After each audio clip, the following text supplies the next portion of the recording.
السلام علیکم ورحمۃ اللہ وبرکاتہ۔ میرے محترم بھائیوں، آج میں آپ کے سامنے ایک نئی ویڈیو لے کر حاضر ہوا ہوں۔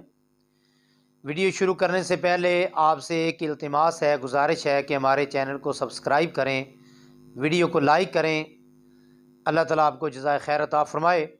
تو آئیے ویڈیو کو شروع کرتے ہیں۔ میرے محترم بھائیوں، آج 13 فروری ہے اور کل کا دن جو ہے 14 فروری کا ہے۔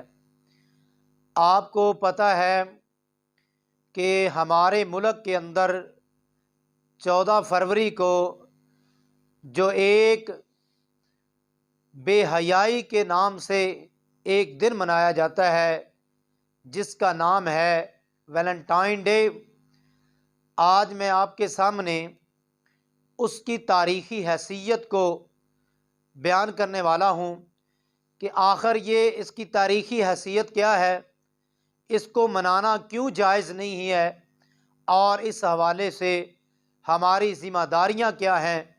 میرے محترم بھائیوں، آج ہم مغربی زندگی اور مغربی روایات کو اپنانا فیشن سمجھتے ہیں، اور اس وجہ سے ہم اپنے مذہب سے دور ہو چکے ہیں، اور ان کی جو عادات ہیں، ان کی اطوار ہیں، وہ ہمارے اندر آ چکے ہیں اور ہم اپنے مذہب سے دور ہو گئے ہیں۔ تو میرے محترم بھائیوں، ان عادات اور اطوار میں سے ایک جو عادت ہے وہ ویلنٹائن ڈے کی حیثیت سے منایا جانے والا یہ دن ہے، جس کو مغرب نے ہمارے اندر داخل کر دیا ہے۔ اللہ تعالیٰ سے دعا کریں، اللہ ایسی بے حیائی سے، فحاشی سے اللہ ہمیں دور رکھے۔ تو آئیے میں آپ کے سامنے ویلنٹائن ڈے کی حیثیت اور اس کا پس منظر تھوڑا سا بیان کرتا ہوں، اور پھر بتاتا ہوں کہ اس کو منانا اسلام میں کیوں جائز نہیں ہے۔ تو میرے محترم بھائیوں، آج سے کئی سو سال پہلے کی بات ہے کہ ایک رومن سینٹ ویلن نائن کے نام سے ایک شخص جو عیسائی مذہب سے تعلق رکھتا تھا، اس کو اپنے مذہب کو تبدیل نہ کرنے کی وجہ سے حکومت کی طرف سے ایک سزا دی جاتی ہے، اس کو پابند سلاسل کیا جاتا ہے، اور ایک وقت آتا ہے اس کو پھانسی پہ لٹکایا جانا تھا۔ جب وہ جیل میں تھا، پابند سلاسل تھا، تو وہ جیل کا جو سپریڈنٹ تھا، اس کی بیٹی کے ساتھ اس آدمی کو پیار ہو جاتا ہے، محبت ہو جاتی ہے، عشق ہو جاتا ہے۔ اب وہ وقت آیا کہ اس وقت کی حکومت نے اس کے لیے پھانسی کے آرڈر جاری کر دیے۔ اب اس کو پھانسی کے پھندے پہ لٹکایا جا رہا ہے۔ اس نے اس جیلر کی بیٹی کو ایک دعوت نامہ لکھ دیا، جس پر یہ لکھا ہوا تھا، تمہارا ویلنٹائن، یہ الفاظ لکھے ہوئے تھے، اور اس کو وہ دعوت نامہ ایز اے محبت پیش کیا تھا۔ تو اس وقت سے لے کر آج تک مغرب میں جو یہودی ہیں، عیسائی ہیں، وہ اس کو مناتے ہیں اور بے حیائی کو لوگوں کے سامنے پھیلاتے ہیں۔ تو میرے محترم بھائیوں، ہم آتے ہیں اسلام کی طرف۔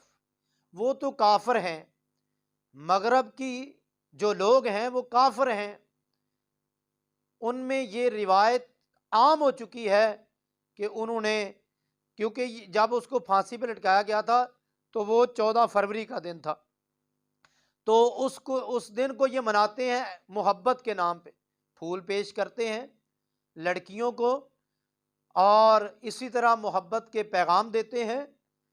اب ہمارا اسلام اس بارے میں کیا کہتا ہے؟ آئیے ہم اپنے اسلام کی طرف آتے ہیں۔ تو میرے محترم بھائیوں، اس کو منانا کیوں جائز نہیں ہے؟ ایک تو وجہ یہ ہے کہ اس سے گناہ کی ابتدا ہوتی ہے۔ میرے محترم بھائیوں، جب آپ ایک لڑکی کو پھول پیش کریں گے تو یہاں سے آپ کی محبت کا آغاز ہوگا، اور کرتے کرتے آپ جسمانی تعلقات میں ملوث ہو جائیں گے، اور نتیجہ کیا نکلے گا کہ اللہ کی نافرمانی کریں گے۔ وہی سزا جو ایک زانی کی سزا ہوتی ہے، وہی سزا آپ کو ملے گی۔ میرے محترم بھائیوں، اگر یہی پھول آپ کی بہن کو، آپ کی ماں کو یہ پیش کیا جائے تو کیا آپ پسند کریں گے؟ اگر آپ نہیں کرتے تو جس کو آپ دے رہے ہیں وہ بھی کسی کی بیٹی ہے۔ تو اس لیے میرے بھائیوں، یہاں گناہ کی ابتدا ہوتی ہے، اس لیے اسلام ایسے دن کو منانے کی اجازت نہیں دیتا۔ اور اسلام نے، دیکھیں اگر ہم قرآن کو پڑھیں تو پتہ چلتا ہے اللہ نے کیا کہا، یا ایھا الذین آمنوا لا تقربوا الزنا، کہ زنا کے تم نے قریب تک نہیں جانا۔ اب اصل میں وجہ کیا ہے؟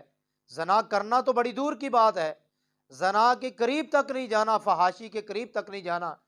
یہ جو ہم کرتے ہیں محبت کے نام سے، پھول دیتے ہیں آپ لوگ، تو یہ گویا کہ زنا کے قریب جا رہے ہیں آپ، اس لیے اس سے بچنے کی کوشش کریں۔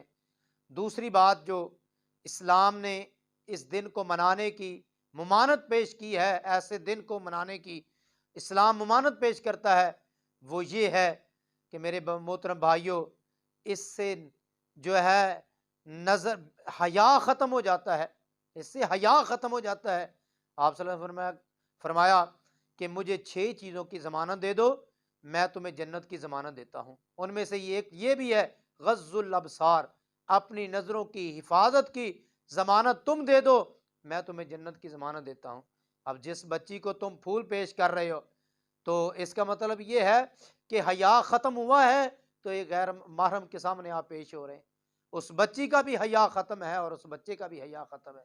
تو میرے محترم بھائیو، اللہ سے ڈرے، ایک دن ہم نے اللہ کی عدالت میں پیش ہونا ہے۔ تیسری بات جو ہے، اس میں مشابہت ہوتی ہے کس کی؟ عیسائیوں کی۔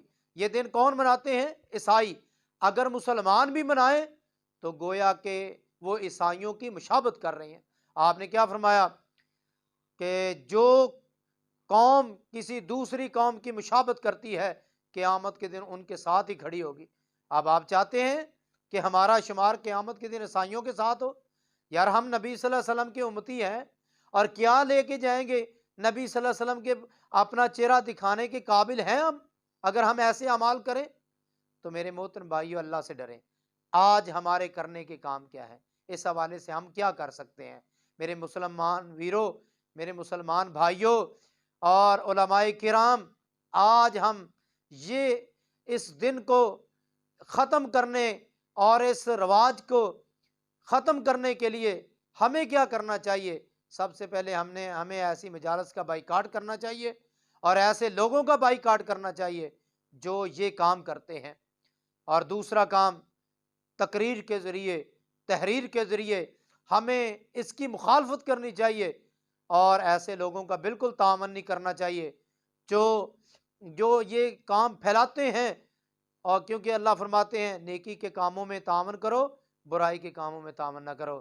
خدارا میرے محترم بھائیوں، میرے مسلمان ویرو، میں دردمندانہ اپیل آپ سے کرتا ہوں کہ اللہ کے لیے باز آ جائیں، اللہ کے لیے ایسے گناہ کو لوگوں میں نہ پھیلائیں، اور ان کی روایات پر بالکل عمل نہ کریں۔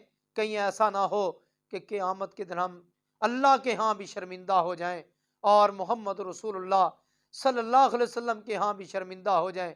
یہ کیسی امت ہے، یہ کیسے لوگ ہیں جو کلمہ تو میرا پڑھتے تھے اور بات عیسائیوں کی مانتے تھے؟ تو میرے محترم بھائی، ہم کہیں شرمندہ نہ ہو جائیں۔ اللہ کے لیے ایسے گناہ سے بچیں، اور اللہ سے میں بھی دعا کرتا ہوں کہ اللہ ہمارے معاشرے کو ایسے گناہوں سے محفوظ فرمائے۔ آمین یا رب العالمین۔